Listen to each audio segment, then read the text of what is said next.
ಏನು ನಿನ್ನೆ ರಾತ್ರಿ ನಿರಂತರವಾಗಿ ಸುರಿದಂತಹ ಧಾರಾಕಾರ ಮಳೆಯಿಂದ ಈಗಾಗಲೇ ರೈತರ ಸಾಕಷ್ಟು ಪ್ರಮಾಣದಲ್ಲಿ ಬೆಳೆ ಹಾನಿಯಾಗಿರುವಂಥದ್ದು ಅದಕ್ಕೆ ಸಾಕ್ಷಿಯಾದಂಥ ಒಂದು ದೃಶ್ಯವನ್ನು ನಾನು ತೋರಿಸ್ತಾ ಇದ್ದೀನಿ. ಇಲ್ಲಿ ಏನು ಗಮನಿಸ್ತಾ ಇರುವಂತೆ ಇದು ಬಾಗಲಕೋಟೆಯ ಒಂದು ಪಟ್ಟಣದ ಹೊರವಲಯದಲ್ಲಿರುವಂಥ ಒಬ್ಬರ ರೈತರ ಹೊಲದ ದೃಶ್ಯ. ಈರುಳ್ಳಿ ಏನು ಇವರು ಈಗಾಗಲೇ ಬಿತ್ತಿ ಬೆಳೆದಿದ್ದಾರೆ. ಆ ಈರುಳ್ಳಿ ಎಷ್ಟು ಮಟ್ಟಿಗೆ ಜಲಾವೃತ ಆಗಿದೆ ಅನ್ನೋದಕ್ಕೆ ಇದೊಂದು ಸ್ಪಷ್ಟವಾದಂತಹ ಒಂದು ಚಿತ್ರಣ ಅಂತಲೇ ಹೇಳ್ಬೋದು. ಯಾಕಂತಂದರೆ ಈಗಾಗಲೇ ಈ ಹಿಂದೆಯೂ ಕೂಡ ಸುಮಾರು 2 ಸಾರಿ ಏನು ಇಲ್ಲಿನ ಈ ಭಾಗದ ರೈತರ ಈರುಳ್ಳಿ ಬೆಳೆ ಆಗಿರ್ಬೋದು, ಬೇರೆ ಬೇರೆ ಬೆಳೆಗಳು ಜಲಾವೃತವಾಗಿದ್ದು, ಈಗ ಮತ್ತೆ 3ನೇ ಬಾರಿ ಇದೇ ರೀತಿ ಒಂದು ವರುಣನ ಒಂದು ಉಗ್ರಾವತಾರಕ್ಕೆ ಈ ಒಂದು ಈರುಳ್ಳಿ ಏನು ಸಂಪೂರ್ಣವಾಗಿ ಹಾಳಾಗಿ ಹೋಗ್ತಾ ಇರುವಂಥದ್ದು. ಇದಕ್ಕೆ ಎಕರೆಗೆ ಸುಮಾರು 40,000 ರಿಂದ 50,000 ರೂಪಾಯಿ ಇವರೆಲ್ಲ ಖರ್ಚು ಮಾಡಿ ಬಿತ್ತಿ ಬೆಳೆದಿರ್ತಾರೆ. ಇನ್ನೊಂದು ಸ್ವಲ್ಪ ದಿನಕ್ಕೆ ಈ ಒಂದು ಫಸಲು ಬರುವಂತಹ ಸಂದರ್ಭದಲ್ಲಿ ಒಂದು ಒಳ್ಳೆಯ ಒಂದು ಲಾಭ ಸಿಗ್ಬೋದಂಥ ನಿರೀಕ್ಷೆಯನ್ನು ಇಟ್ಕೊಂಡಿರ್ತಾರೆ. ಆದರೆ ಎಲ್ಲವೂ ಕೂಡ ಈಗಾಗಲೇ ಸಂಪೂರ್ಣವಾಗಿ ಜಲಾವೃತವಾಗಿ ಕಣ್ಣೆದುರನೇ ಹಾಳಾಗಿ ಹೋಗ್ತಾ ಇರುವಂತಹ ಪರಿಸ್ಥಿತಿ ಇಲ್ಲಿ ನಾವು ಗಮನಿಸ್ತಾ ಇರ್ಬೋದು. ಇಲ್ಲಿ ನೋಡ್ತಾ ಇರ್ಬೋದು ಎಷ್ಟರ ಮಟ್ಟಿಗೆ ನೀರಲ್ಲಿ ನಿಂತಿದೆ ಅಂತಂದರೆ ಇದರಿಂದ ಯಾವುದೇ ರೀತಿ ಇದರಿಂದ ಒಂದು ನಯಾ ಪೈಸೆ ಕೂಡ ಲಾಭ ರೈತರಿಗೆ ಸಿಗೋಕ್ಕೆ ಸಾಧ್ಯ ಇಲ್ಲ. ಅಷ್ಟರ ಮಟ್ಟಿಗೆ ಸಂಪೂರ್ಣವಾಗಿ ಜಲಾವೃತವಾಗುತ್ತೆ. ಗಡ್ಡೆಗಳು ಕೂಡ ಇದೇ ರೀತಿ ನಿರಂತರವಾಗಿ ನೀರಲ್ಲಿ ನಿಂತರೆ ಗಡ್ಡೆಗಳು ಕೂಡ ಕೊಳೆತು ಹೋಗುತ್ತವೆ.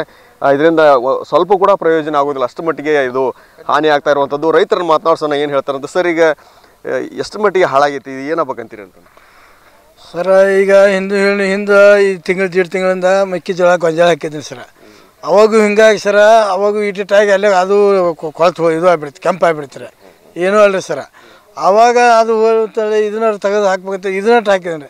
ಈ ಸರನು ಇದು ಹಿಂಗೆ ಆಗಿಬಿಡ್ತೀರಿ ಸರ.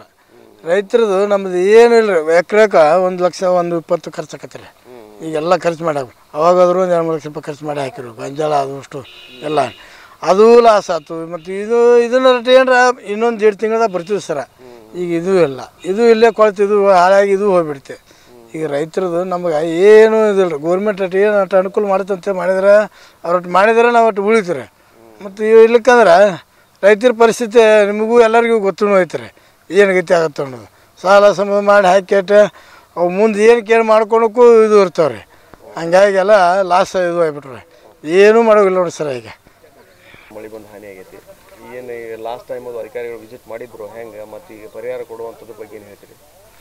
ಸರ, ಮೊದಲು ಸ್ಟಾರ್ಟಿಂಗ್ಲಿದ್ದು ಮೇಲಿದ್ದ ಮಳೆ ಶುರು ಆಗ್ಯದ ಸರ್. ಮೇಲಿದ್ದು ದೊಡ್ಡ ಮಳೆ ಆಯ್ತು, ಅಲ್ಲಿದ್ದು ಹಾಕಿದ್ರು, ಅಲ್ಲಿ ಒಂದಿಟ್ಟು ಕೊಚ್ಕೊಂಡು ಹೋಗ್ತೀರಿ. ಆಮೇಲೆ ನಂತರ ಸ್ವಲ್ಪ ಉಳಿದಿತ್ತು ರೀ. ಮತ್ತು ಹೊಳ್ಳಿ ಏನತ್ರಿ, ಮತ್ತೊಂದು 2 ತಿಂಗಳ ನಂತರ ಮತ್ತೆ ದೊಡ್ಡ ಮಳೆ ಪ್ರಮಾಣ ಆತ್ರಿ. 15-20 ದಿವಸ ಆತ್ರಿ. ಅವಾಗ ಹಾಳಾತ್ರಿ. ಅವಾಗ ಹಾಳಾಕಿ ಬೆಳೆ ಕುಂಠಿತ ಆತ್ರಿ. ಮತ್ತು ಹೊಳ್ಳಿ ಅದು ಹಾಕಿ ಮತ್ತು ಇನ್ನೂ ಸ್ವಲ್ಪ ಬಿಸಿಲು ಬಿದ್ದು ಒಂದು ಸ್ವಲ್ಪ ರಿಕವರ್ ಆದಮೇಲೆ ಮತ್ತೆ ಅನುಕೂಲ ಆದ್ಕೊಂಡು ಈಗ ಕಿತ್ತು ಒಗಿಬೇಕನ್ನೋ ಸ್ಟೇಜ್ನೊಳಗೆ ರೀ. ಮತ್ತು ನಿನ್ನ ರಾತ್ರಿ ಧಾರಾಕಾರ ಮಳೆ ಸುತ್ರಿ. ನಿನ್ನ 8ರಿಂದ ಸ್ಟಾರ್ಟ್ ಆಗಿದ್ರಿ. ಮಿನಿಮಮ್ ರೀ 4 ಗಂಟೆ ಮಟ್ಟ ಆಗೈತೆ ರೀ. ದೊಡ್ಡ ಮಳೆ ರೀ. ಹಳ್ಳ ಎಲ್ಲ ನೀರು ಹರಿದು ಹೋಗ್ಬಿಟ್ಟೈತೆ ರೀ. ನೀರಾಗ ನೀರು ನಿಂತ್ಬಿಟ್ಟಾರೆ ಅಷ್ಟು ಪೂರ. ಏನಾಗಬೇಕಂತೆ ಸರ್? ಈಗ ಯಾವ ಕೃಷಿ ಇಲಾಖೆದಾರು ಮೊದಲೊಂದಿಷ್ಟು ಬಂದು ಹೋಗ್ಯಾರ ಸರ್. ಈಗ ತೋಟಗಾರಿಕೆ ಇಲಾಖೆ ಯಾರು ಒಬ್ಬರು ಬಂದು ವಿಸಿಟ್ ಮಾಡಿಕೊಟ್ಟು ಹೋಗಿರಿ ಸರ್. ತೋಟಗಾರಿಕೆ ಇಲಾಖೆನೂ ಭಾಳ ಐತ್ರಿ ರೈ ಸದ್ಯಕ್ಕೆ ರೀ. ಒಟ್ಟು ಹಾಳಾಗೈತೆ ಸರ್, ಭಾಳ ಹಾಳಾಗೈತೆ, ಮ್ಯಾಕ್ಸಿಮಮ್ ಹಾಳಾಗೈತೆ. ಮತ್ತು ಅದ್ರ ರೇಟ್ನೂ ಇಲ್ಲ ಸರ್, ಉಳ್ಳಾಗಡ್ಡಿ ರೇಟ್ ಏನೂ ಇಲ್ಲ. ಹಿಂಗಾಗಿ ಮತ್ತೇನು ಪ್ರಾಬ್ಲಮ್ ಆಗೈತೆ ಸರ್. ಸ್ವಲ್ಪ ತೋಟಗಾರಿಕೆ ಇಲಾಖೆದಾರು ಸ್ವಲ್ಪ ಅಧಿಕಾರಿಗಳು ಬಂದು ಸ್ವಲ್ಪ ವಿಸಿಟ್ ಕೊಟ್ಟು ರೈತರಿಗೆ ಅನುಕೂಲ ಮಾಡ್ಬೇಕಾದ್ರೆ ಸ್ವಲ್ಪ ಚಲೋ ಆಗತ್ತೆ ಸರ್. ಒಂದಿಷ್ಟು ರೈತರಿಗೆಲ್ಲ ಮತ್ತು ಮುಂದಿನ ಪೀಕ್ ಹಾಕಕ್ಕೆ ಅನುಕೂಲ ಮಾಡ್ಕೊತಾರೆ. ಮತ್ತು ಇವ್ರು ಕೊಡುವಂಥ ಪರಿಹಾರ ನಿಮಗೇನು ಸಫಿಷಿಯೆಂಟ್ ಅನ್ನಿಸುತ್ತೆ? ಅವರು ಹೆಕ್ಟರ್ಗೆ 8ರಿಂದ 10 ಸಾವಿರ ಕೊಡ್ತಾರೆ ಒಂದು ಹೆಕ್ಟರ್ಗೆ ರೀ. ನಾವು ಖರ್ಚು ಮಾಡೋದು 30ರಿಂದ 40 ಸಾವಿರ ಆಗೈತೆ ರೀ ಒಂದು ಹೆಕ್ಟರ್ಗೆ ರೀ. ಕೈಲಿಂದ ನಮ್ದು ಒಂದು 30-40 ಸಾವಿರ ಹೋಗತ್ತೆ ರೀ. ಅದಷ್ಟು ಕೊಟ್ಟು ಅನುಕೂಲ ಐತೆ ಅನ್ನಕ್ಕೆ ಬರಂಗಿಲ್ಲ ರೀ. ಆ ಸೇಮ್ ಆಗೈತೆ ಪರಿಸ್ಥಿತಿಗೆ. ಯೋಗ್ಯ ಪರಿಹಾರ ಕೊಟ್ಟರೆಲ್ಲ ಅನುಕೂಲ ಆಕತ್ತೆ ಸರ್. ತೋಟಗಾರಿಕೆ ಅಧಿಕಾರಿಗಳು ಯಾರು ಬಂದಿಲ್ಲ ಸರ್, ಇನ್ನೂ ಯಾರು ಬಂದಿಲ್ಲ ಸರ್. ಹೋದ ಸರಿನೂ ಬಂದಿಲ್ಲ ಸರ್. ನಿಮ್ಮ ಹೆಸರು ಇರಾನ್ ಹೇಳಿಗುತ್ತೆ ಅಂತ ಸರ್.